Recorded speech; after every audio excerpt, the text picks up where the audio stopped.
السلام علیکم. ہر نئی ویڈیو کی نوٹیفیکیشن پانے کے لیے سبسکرائب کریں ٹیوب چینل اور بیل آئیکن کو دبائیں. الحمد لله نحمده ونستعينه ونستغفره ونؤمن به ونتوكل عليه ونعوذ بالله من شرور أنفسنا ومن سيئات أعمالنا. من يهده الله فلا مضل له ومن يضلله فلا هادي له. نشهد أن لا إله إلا الله وحده لا شريك له ونشهد أن سيدنا وشفيعنا وحبيبنا ومولانا محمدا عبده ورسوله أرسله بالحق بشيرا ونذيرا بين يدي الساعة. اللهم صل على سيدنا مولانا محمد وآله وأصحابه وبارك وسلم كما تحب ربنا وترضى عدد ما تحب ربنا وترضى. قال النبي صلى الله عليه وسلم من صام رمضان إيمانا واحتسابا غفر له ما تقدم من ذنبه. وقال عليه الصلاة والسلام موقف ساعة في سبيل الله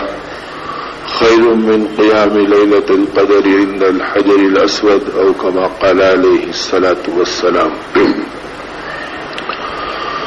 محترم بزرگوں اور عزیز بھائی اور دوستوں، حق تعالی شانہ نے اس دنیا میں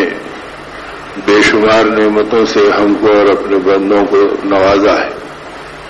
اور اپنے پاک کلام میں ان کا اعلان ہے وَإِن تَعُدُّوا نِعْمَتَ اللَّهِ لَا تُحْصُوهَا، کہ تم ہماری نعمتوں کو اگر گننا چاہو تو گن نہیں سکتے اور شمار کرنا چاہو تو شمار نہیں کر سکتے. اور اللہ کی ان نعمتوں میں سب سے عظیم اور بڑی نعمت ان کا اپنا مبارک دین ہے. ان الدین عند اللہ الاسلام کا انہوں نے اپنے پاک کلام میں اعلان بھی فرمایا کہ اللہ کے نزدیک سب سے زیادہ پسندیدہ طریقہ زندگی کے گزارنے کا وہ ہے جس پر اسلام کی گویا مہر سخت ہو اور اللہ رب العزت کی رضا والا گویا عمل اپنی زندگی کے اندر موجود ہو. اور پھر وہ مبارک اسلام جس کے اندر اللہ پاک نے ہماری دنیا اور آخرت کی کامیابی کو رکھا ہے،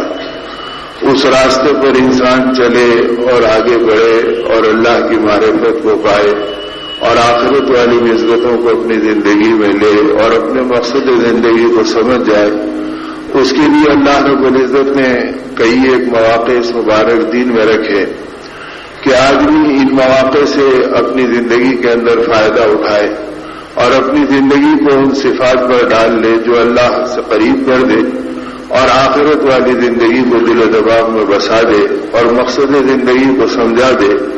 اور اپنی زندگی کے اندر اللہ رب العزت کی بندگی کی شان پیدا ہو.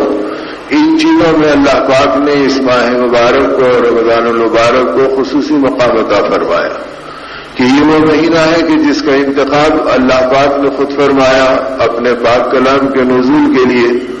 اور دعوت اللہ والی ماحول اور ایمان کی فکروں کے عام ہونے کے لیے، عبادتوں میں جان پڑنے کے لیے اور دعاؤں میں قبولیت کی تاثیر اور طاقت آنے کے لیے، گناہوں کو دھلنے کے لیے اور ندامت کی زندگی کے اندر داخل ہونے کے لیے اللہ پاک نے اس مہینے میں خصوصی تاثیر رکھی. ان تاثیرات کا شکرانہ اور ان تاثیرات کے پانے کا راستہ دن کے روزے بنائے گئے اور رات کی تراویح بنائی گئی اور اللہ کے پاک کلام کے آئینے میں اپنی زندگی کے سنوارنے کی گویا نسبت اللہ پاک نے ہم کو عطا فرمائی. اب خوش نصیب ہے اللہ کے وہ بندے جو اس مبارک ماہ کی قیمت کو پہچانے اور اس کے اعتبار سے اپنی زندگی کی آخری سانس تک اپنے آپ کو چلانے والی فکروں پہ ڈالیں.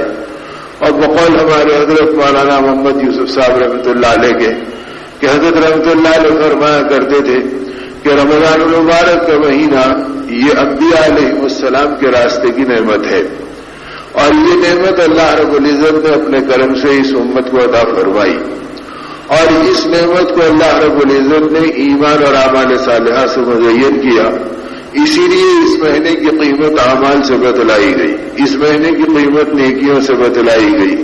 اس مہینے کی قیمت اللہ کی رحمتوں سے بتلائی گئی، اس ماہ کی قیمت حق تعالیٰ کی مغفرت کے برسنے سے بتلائی گئی،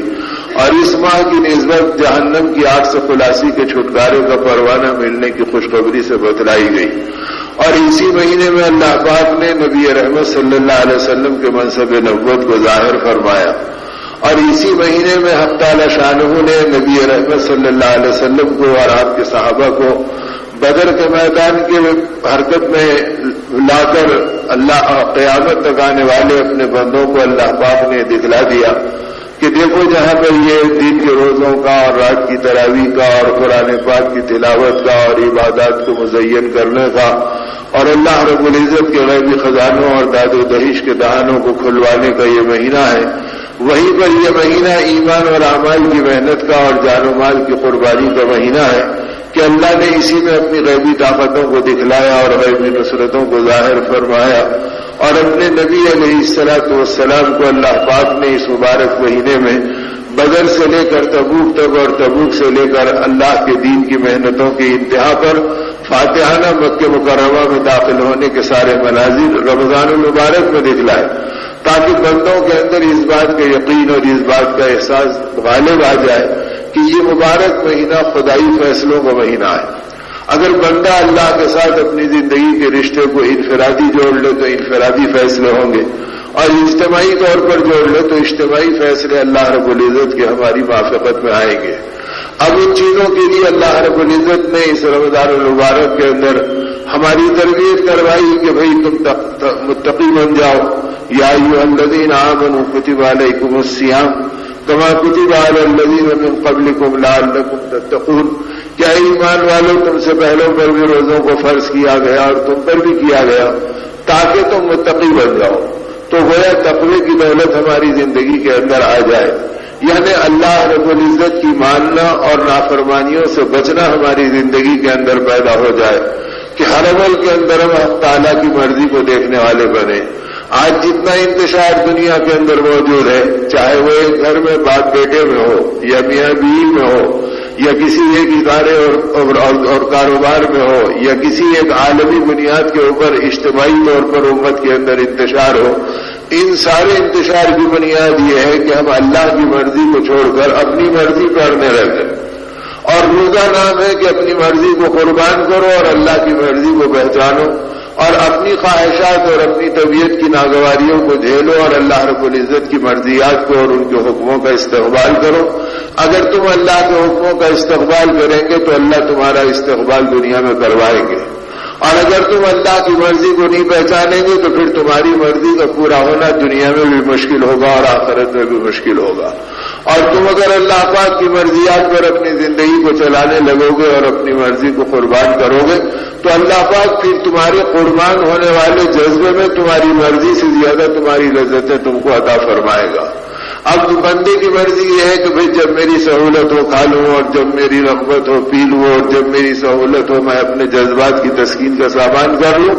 اور اللہ رب العزت کی طرف سے یہ اعلان ہے کہ بھئی سحر سے لے کے افطار تک اب تم ہماری بندگی کا وہ ثبوت پیش کرو کہ تم اپنی مرضی پہ نہیں کھائیں گے، اپنی مرضی پہ نہیں پیئیں گے، اپنی مرضی پہ زندگی نہیں گزاریں گے، بلکہ ہماری مرضی کے تابع اپنی مرضی کو کر دیں گے۔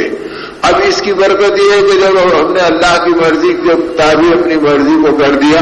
تو اللہ پاک نے دکھلا دیا کہ ظاہر کے اعتبار سے ہمارا کھانا چھوٹا، ہمارا پانی چھوٹا، ہماری راحتوں کا نظام بدل گیا، ہمارے سونے جاگنے کی ترتیب بدل گئی، لیکن ان ساری چیزوں کے اندر جب اللہ کی مرضی کو پہچان کر کرنے لگے تو پھر جاگنے میں لذت آ رہی ہے، سونے میں ندامت آ رہی ہے، پھر کھانے سے ہیبت ہو رہی ہے اور بھوک میں مسرت ہو رہی ہے، پھر پانی پینے سے آدمی گھبرا رہا ہے، بلکہ دن میں کئی بار وضو کرتا ہے حالت روزے میں، تو یہ کلی کرنے کے لیے منہ میں پانی لیتا ہے، لیکن کیا مجال کہ جو پانی اس کے منہ میں کھیل رہا ہے وہ اس کے حلق کو چھو لے یا اس کے حلق سے نیچے اتر جائے۔ ارے میاں کون دیکھنے والا ہے، ایک گھوٹ پی لیتے اور ایک گھوٹ نگل لیتے، تو ارے پھر کوئی دیکھے نہ دیکھے میرا اللہ مجھے دیکھ رہا ہے۔ اسی فرمایا کہ روزے کا عمل وہ ہے کہ اس کے اندر نبی رحمت صلی اللہ علیہ وسلم نے اللہ پاک کی طرف سے جو حدیث قدسی بیان کی کہ حق تعالیٰ فرماتے ہیں کہ روزہ میرے لیے ہے، الصوم لی وانا اجزی بھی او اجزا بھی او کما قال اللہ تبارک و تعالی، کہ ایک جگہ تو فرمایا کہ روزہ میرے لیے ہے اور روزے کا بدلہ میں دیتا ہوں، یعنی اور چیزوں کے بدلے میں تو نیکی دیتا ہوں، اجر دیتا ہوں، گناہوں کو معاف کرتا ہوں، غفلتوں کو صاف کرتا ہوں، بلایا کو دور کرتا ہوں، لیکن اپنی شایان شان جو کچھ دیتا ہوں وہ اس کے بدلے کے اندر میں خود دیتا ہوں۔ اور دوسری جگہ فرمایا تو زیادہ ہی کہ اس کے بدلے میں میں خود ملتا ہوں۔ تو اب اللہ کے ملنے کا احساس ہر روزے دار کو اللہ عطا فرماتے ہیں کہ وہ ایک قطرے پانی کو الگ سے چھونے نہیں دیتا، ایک نوالا کھانے پر آمادہ نہیں ہوتا، کہیں چھپ کر کھا لو تو اس کے لیے بھی تیار نہیں ہوتا۔ کیوں؟ اس لیے کہ اس کے دل و دماغ میں یہ بات اس روزے کی برکت سے اللہ پاک دے دیتے ہیں کہ کوئی دیکھے نہ دیکھے اللہ تجھے دیکھ رہا ہے۔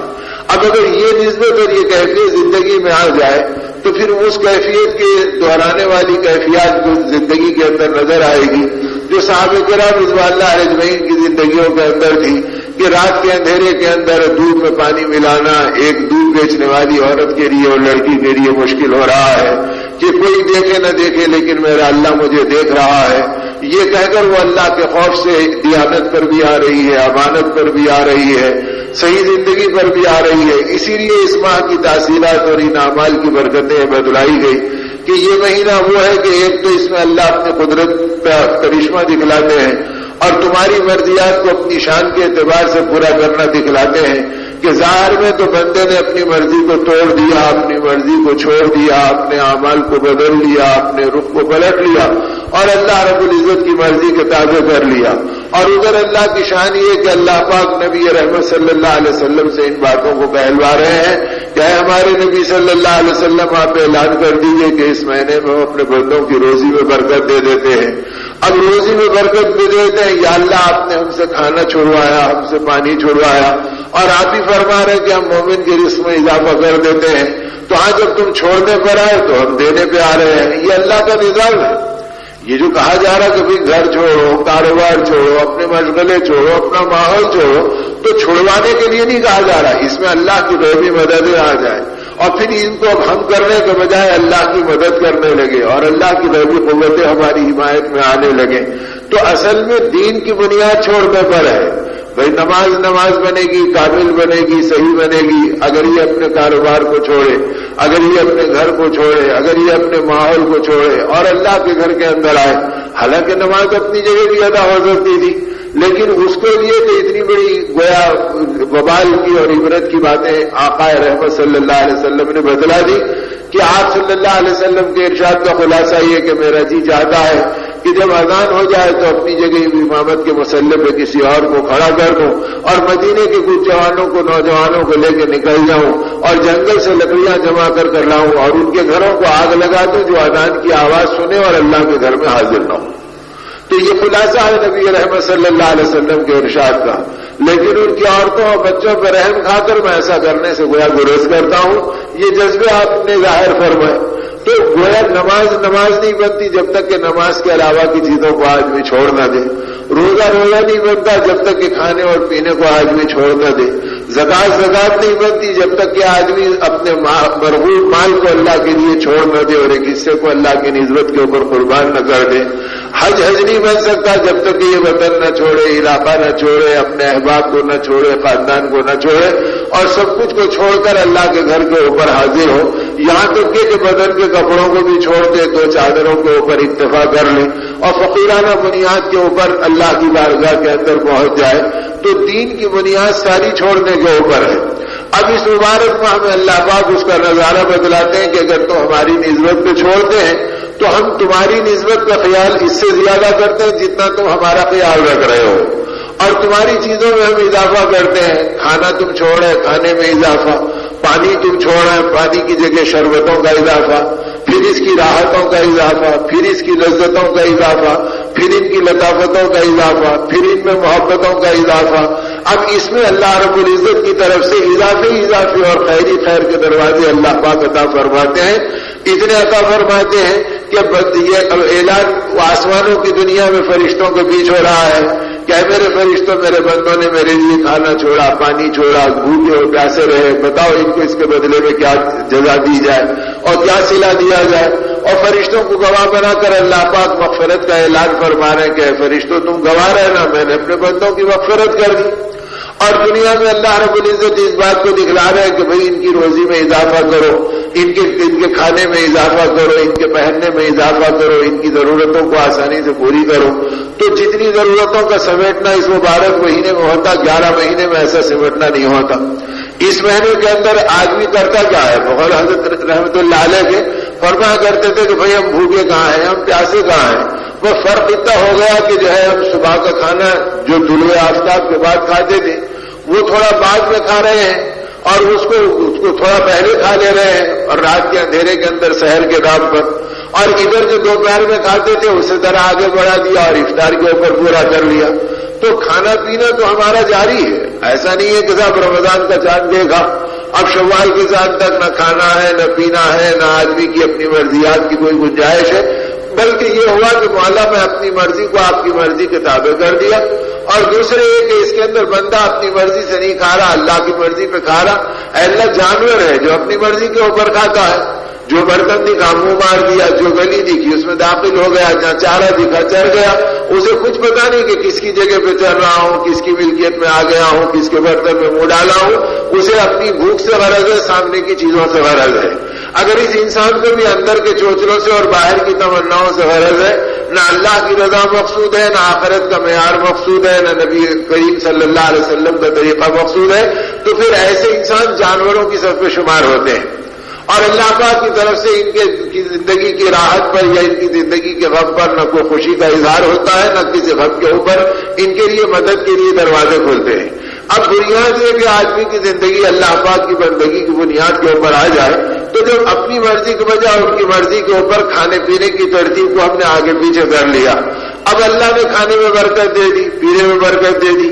11 مہینے تک آدمی کو کبھی دن کے اجالے میں اپنے بچوں کے ساتھ وہ محبت کے منظر دیکھنے میں نہیں آتے جو اس مہینے کے اندر رات کے اندھیرے کے اندر آدمی ایک دوسرے کے اوپر نثار ہوتا ہے، نچھاور ہوتا ہے۔ بیوی شوہر کا خیال رکھ رہی ہے، شوہر بیوی کا خیال رکھ رہا ہے، ماں باپ بچوں کے لیے بے چین ہو رہے ہیں، بچے ماں باپ کے لیے فکر مند ہو رہے ہیں، کہہ رہے بھائی سحر کا وقت ہے جلدی اٹھ جاؤ، اور پھر تم سے یہ نہیں چلتا تو یہ کھا لو، یہ نہیں چلتا تو یہ کھا لو۔ یا اللہ کیا برکتوں کے دروازے کھل گئے کہ عام دنوں میں ایک کھانا وقت پہ ملنا مشکل تھا، اب آپ رات کے اندھیرے میں کئی قسم کے کھانے کھلاتے رہے ہیں اور سامنے رکھواتے رہے ہیں، بیٹے یہ کھا لو، یہ نہیں کھاتے تو یہ کھا لو، دودھ پیتے تو پی لو، نہیں تو شربت لے لو، تو پانی لے لو، دیکھو سحر کا وقت ختم ہونے کے قریب ہے، ایک گھونٹ اور لے لو۔ تو اب فرمایا کہ گویا ہوتا کیا ہے حقیقتاً افطار کے اندر سحر کے اندر آدمی کو یہ کے اندر محبتوں کے جذبے اتنے غالب کر دیے جاتے ہیں کہ ماں باپ اولاد کو، اولاد ماں باپ کو، بھائی بہنوں کو، بہنیں بھائیوں کو ایک دوسرے کا اتنا خیال کر رہے ہیں، کہہ رہے بھائی دیکھو دن بھر نہیں کھانا ہے 2 لقمے اور کھا لو،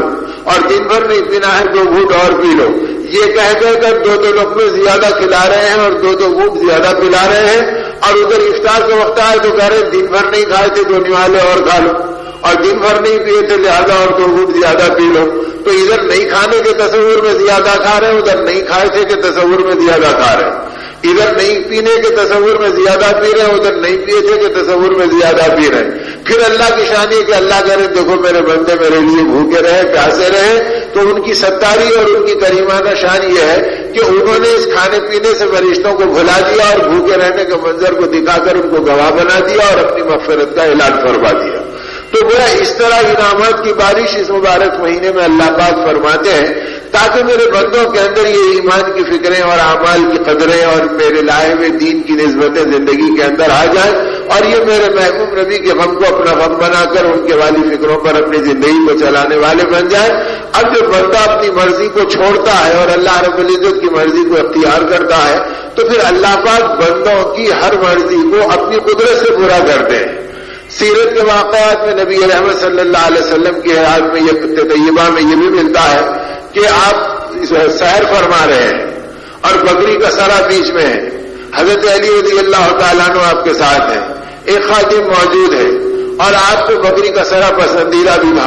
تو آپ اس کو نوش فرما رہے ہیں اور دوسروں کو کھلا رہے ہیں۔ اب یہ لوگ کھا رہے ہیں اور آقا رحمت صلی اللہ علیہ وسلم کے بیچ میں بیٹھے ہیں،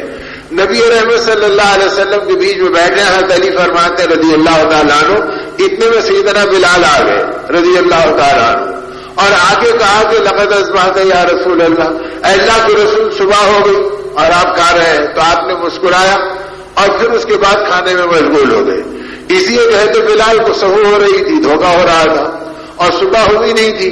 حضور پاک صلی اللہ علیہ وسلم نے ان کو کوئی جواب نہیں دیا سوائے مسکرا کے اور مسکرانے کے، اور پھر اس کے بعد آپ کھاتے رہے، کھلاتے رہے، مشغول رہے۔ حضرت بلال گئے، تھوڑی دیر میں پھر پلٹ گیا، اور حضرت بلال رضی اللہ عنہ آئے تو پھر دیکھا کہ نبی پاک صلی اللہ علیہ وسلم نوش فرما رہے، اور آپ کے ساتھ حضرت علی رضی اللہ عنہ اور دوسرے ساتھی کھا رہے ہیں۔ تو انہوں نے پھر دیکھتے کہ ساتھی تعجب کیا اور فرمایا کہ یا رسول اللہ واللہ لقد اصبحت یا رسول اللہ، اے اللہ کے رسول، اس ذات کی قسم جس کے قبضے میں میری جان ہے، صبح ہو گئی اور آپ کھا رہے ہیں۔ جب یہ کہا تو نبی رحمت صلی اللہ علیہ وسلم نے ہاتھ روک لیا اور صحابہ سے فرمایا کہ اب ہاتھ روک لو، اور فرمایا بلال جاؤ اور اذان دے دو، صبح صادق کا اظہار کر دو۔ اور جب حضرت بلال چلنے لگے تو نبی رحمت صلی اللہ علیہ وسلم نے مسکرا کے حضرت بلال کو دیکھا اور فرمایا اللہ بلال کے حال پہ رحم فرمائے، ابھی صبح ہوئی کہاں تھی، لیکن جب اس نے قسم کھا کے کہا کہ اللہ کے رسول اس ذات کی قسم جس کے قبضے میں میری جان میں صبح ہو گئی، تو اللہ کو بلال کی قسم کی لاج رکھنا تھا، تو آج پہلے صبح کا وقت اللہ نے کرا دیا کہ میرے بلال کی بات غلط ثابت نہ ہو جائے۔ تو گویا اس طرح بندوں کی مرضی کو اللہ اپنی مرضی بنا کے پوری کرتے ہیں کہ نظام شمسی کو بدل دیتے ہیں، حالات عالم کو پلٹ دیتے ہیں کہ وہ تمہاری مرضی نہیں تو چلو ہماری بھی مرضی نہیں۔ تو اب اس راستے پر اس امت کی زندگیوں کو ابھارا اور اس امت کی زندگیوں کو چلایا کہ بھئی اس رمضان کے ذریعے سے وہ قوت حاصل کرو۔ حضرت علی رضی اللہ عنہ فرماتے ہیں کہ اللہ بلال کے حال پہ رحم فرمائے، اگر صبح کا وقت ہو بھی جاتا اور بلال صبر کر لیتے تو اللہ پاک جب تک نبی پاک صلی اللہ علیہ وسلم سحر کرتے صبح نہیں ہونے دیتے۔ اللہ اپنے نبی کا مقام رکھتے اور نبی کی لاج بتلاتے، لیکن نبی پاک صلی اللہ علیہ وسلم کے سامنے جب قسم کھا لی تو اللہ نے نبی کے غلاموں کی بھی لاج رکھ لی اور وقت سے پہلے فجر کا وقت بدلا دیا، اور یہ کہا کہ بھئی جب تمہاری مرضی ہے تو ہماری بھی مرضی ہے، ہم اسے بدل دینے تیار ہیں۔ تو اس طرح حالات کا بدلنا اللہ نے اپنے بندوں کو اس وقت عطا فرمایا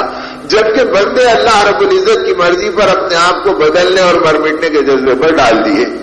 اور ان کی مرضی کے حوالے اپنے آپ کو کر دیے، اور اس کی تربیت اس روزے میں ملی، اس کی تربیت اس قرآن پاک کے سننے میں ملی، اس کی تربیت اس مبارک مہینے میں دعوت اللہ کے کاموں میں ملی، اس کی تربیت اپنے گھرانوں کے اندر ایمان والے مذاکروں سے اور آخرت والے تذکروں سے ملی۔ اب تو آخرت کے تذکرے، ایمان کے مذاکرے، جنت و جہنم کے تصورات، ان سے ہمارے دل و دماغ کھوکھلے ہو گئے اور خالی ہو گئے۔ اب یہ چیزیں صرف زبانی طور کے اوپر رہ گئی اکثریت کے اندر، اللہ ماشاء اللہ وہ طبقہ جو رات دن اللہ سے مانگتا رہے اور اپنی زندگی میں آخرت کے یقین کو بڑھاتا رہے اور نیکی اور گناہ کے فرق کو سمجھتا رہے، اس لیے کہ یہ ایمان کی علامتوں میں سے ایک علامت ہے۔ نبی رحمت صلی اللہ علیہ وسلم کے ارشاد پاک کا خلاصہ یہ ہے کہ جس آدمی کو نیکی کرنے پہ مسرت و شکرانے کا جذبہ پیدا ہو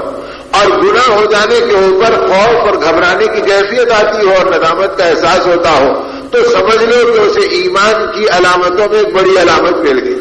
تو ایمان کے پہچاننے کی بڑی علامت یہ ہے کہ اسے نیکی کی لذت محسوس ہو اور گناہ کی ہیبت اسے محسوس ہو اور وہ گناہوں سے بچنے لگے اور نیکی سے قریب ہونے لگے۔ تو اب آدمی کو اب ان نیکیوں کے بڑھنے کی لذت ملے، اے اللہ آپ ایک نفل نیکی کو فرض کے درجے میں قبول فرما رہے ہیں، اے اللہ ایک فرض کے بدلے میں آپ 70 فرائض کا اجر دے رہے ہیں۔ اگر زندگی بھر آدمی خدا نخواستہ 1000 بار بلا عذر شرعی کے ایک روزہ چھوڑ دے تو پوری زندگی کے روزے مل کر اس ایک روزے کا بدل نہیں ہو سکتے۔ فرض کا یہ مقام ہے۔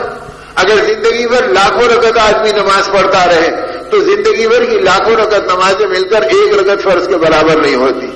اور یہ مبارک مہینہ ہے کہ جس میں ایک فرض پڑھ رہے ہیں تو 70 فرض لکھے جا رہے ہیں، اور ایک روزہ رکھ رہے ہیں تو اس کو 70 روزوں کا اجر و ثواب دیا جا رہا، وہ بھی فرض روزوں کا اجر و ثواب دیا جا رہا، جس کے ایک ایک روزے کے بدلے میں زندگی بھر کے روزے بے وزن ہو جاتے ہیں۔ تو اس طرح یہ مبارک مہینہ یہ نیکیوں کے سیزن کا مہینہ ہے، یہ اعمال کے بنانے کا مہینہ ہے۔ لیکن اب مال کی محنتیں، مال کی رغبتیں، مال کے تذکرے، مال کے چرچے، اب ان چیزوں نے ہمارے یقین کو بجھا دیا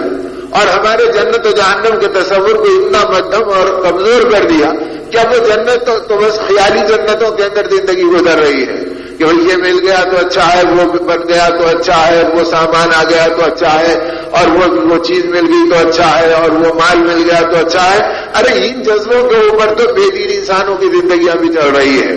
اور دنیا کے ان ردی سامانوں کی تمنائیں تو بت پرستوں کی اولاد بھی کر رہی ہے، اور اس مال کے بڑھانے میں اپنی زندگیوں کو ڈھونڈنے کے جھوٹی عزتوں کو تو یہود و نصارہ کے بچے بھی دیکھ رہے ہیں۔ اگر ایمان والے بھی انہی چیزوں کو بنیاد بنا لیں تو ہم میں اور باطل میں فرق کیا رہے گا؟ اب ہم کو راستہ دیا گیا کہ تم نیکیوں کو بناؤ، تم اعمال کو بناؤ، تم اللہ کی مرضی کو پہچانو، تم اپنی مرضیات کو قربان کرنے والے بنو، تم اللہ کے نبی کی تمناؤں کو اور ان کی فکروں کو پہچانو اور اسے سامنے رکھ کر چلو۔ پورا قرآن پاک جسے سنایا جا رہا اور پڑھا جا رہا اور پڑھایا جا رہا، اب اس میں اللہ رب العزت اپنی قدرت کے واقعات بیان کر رہے ہیں تاکہ آدمی کے اوپر اللہ کی قدرت اور عظمت اور کبریائی کھلے کہ ہم جب اپنے بندوں کے ساتھ ہوتے ہیں تو پھر ان کی مرضی قربان نہیں ہوتی، بلکہ ان کی قربانی میں ہم اپنی مرضی کی لذتیں دے دیتے ہیں اور ان کی چاہت کو ہم اپنی مرضی بنا کر اپنی قدرت سے پورا کر دیتے ہیں۔ اب جتنا دعاؤں پر حالات عالم بدلے ہیں اور نظام قدرت پلٹا ہے، اور جتنا اللہ کے بندے اللہ کی نسبت پر قدم اٹھانے پر اللہ کی غیبی مددیں آئی ہیں،